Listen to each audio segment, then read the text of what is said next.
Percy the Small engine was one day waiting for a train of milk to be ready to take down to the seaside. However, there was a delay and the tankers were still being filled with milk when Percy was due to leave.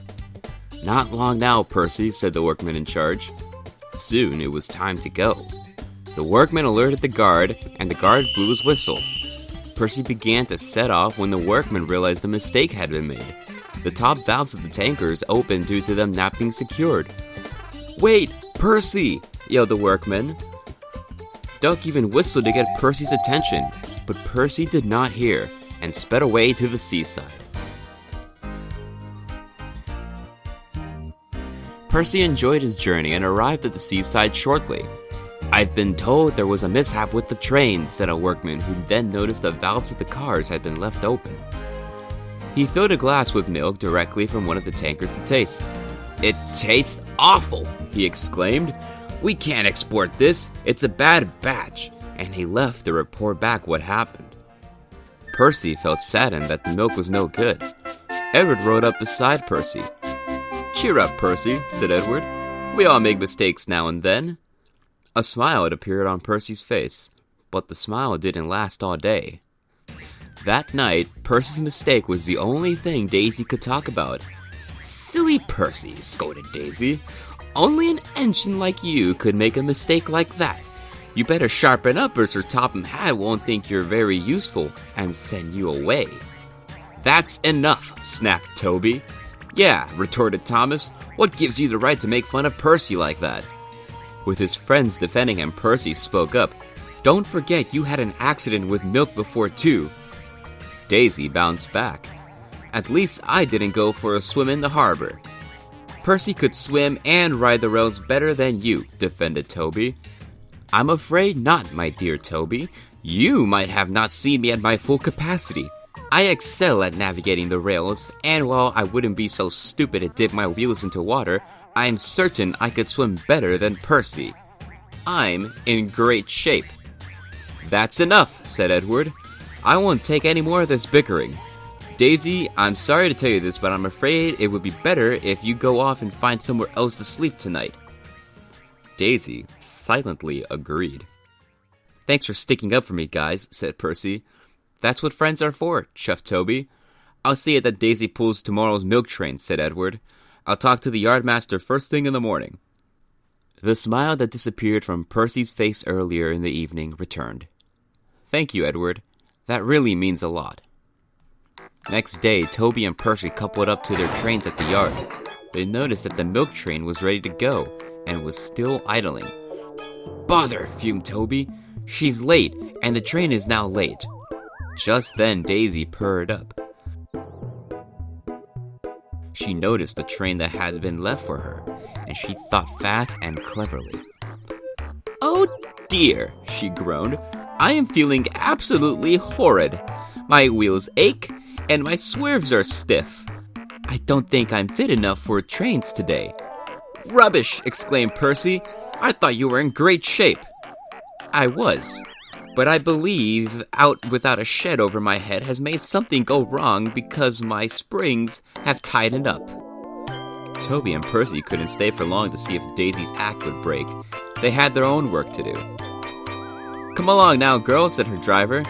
"If you say you're feeling stiff, let's get you going into shape." "It's no use," protested Daisy. The yardmaster and the workmen worked to get Daisy into service, but whatever they tried, it was no use. Eventually, they gave up. "We'll have to call for another engine to take this train." "Sir, there's a certain spot on the island that I enjoy being at. Maybe if I rest there for a bit, I'll be ready to get back into service for tomorrow." "Oh, all right," said her driver. "Let's hurry along now." Daisy slinked away, just as Oliver, the Great Western Engine, arrived to assist with the milk train. "Unreliable diesels," fumed Oliver. "Sometimes you can't trust them." Oliver began pulling the train, but trouble soon followed. The coupling connecting Oliver to the front tanker snapped. "Fantastic. What else could go wrong now?" His driver stepped out. "Oliver, I'm afraid we have no time to spare, and the train is already super late. You're gonna have to push the train from behind." Oliver moseyed his way to the back of the train and set off pushing the train.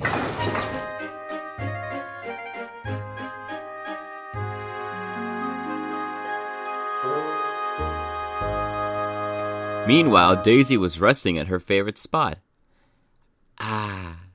Nothing like a well-deserved rest after being so cunning and quick-minded, she said to herself. Just then, Oliver was rounding a bend with his train of milk tankers.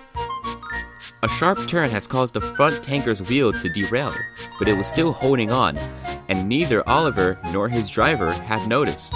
But when they did notice, it was too late. The front tankers had fallen off the track, and conveniently onto Daisy. One of them had cracked and caused Daisy to be covered in milk. Oh dear! Oh dear! I'm covered in dreadful milk! I must run! I must! Oliver saw the whole thing, and all he can do was laugh. Serves you right for getting out of your work, he yelled. Driver, please, I feel disgusting and need to wash. I hope no one sees me. But it was too late for that. Thomas sped by and saw everything. Of course. Let's get you to that wash, said her driver. And Daisy hurried away. Much to her surprise, however, the wash had a long line of engines waiting for a turn. Gordon was at the front of the line awaiting his turn. Daisy was impatient and began speaking to Gordon. Gordon, she began, as you could see, I am quite in a mess. I don't suppose you could let me go in front of you, as I am quite in an emergency need for a wash. Silly diesel. I wouldn't give my place in line for any engine. I've been waiting here all day for my wash, as express engines are important, and must be kept clean to look their best at the front of the train. While your emergency wouldn't be enough to convince me to let you take my place, perhaps somebody behind me will let you cut in front of them. It wouldn't be me, said Henry. I haven't had a wash since last week. Don't count on me either, added James. As the only red engine on Sodor, I need to keep my red paint looking splendid. All the other engines in line for the wash said no. Daisy was furious. You're gonna regret not letting me take your place in line, Gordon, fumed Daisy. Pah, muttered Gordon. We'll see about that. And Daisy, embarrassingly, went to look for another wash.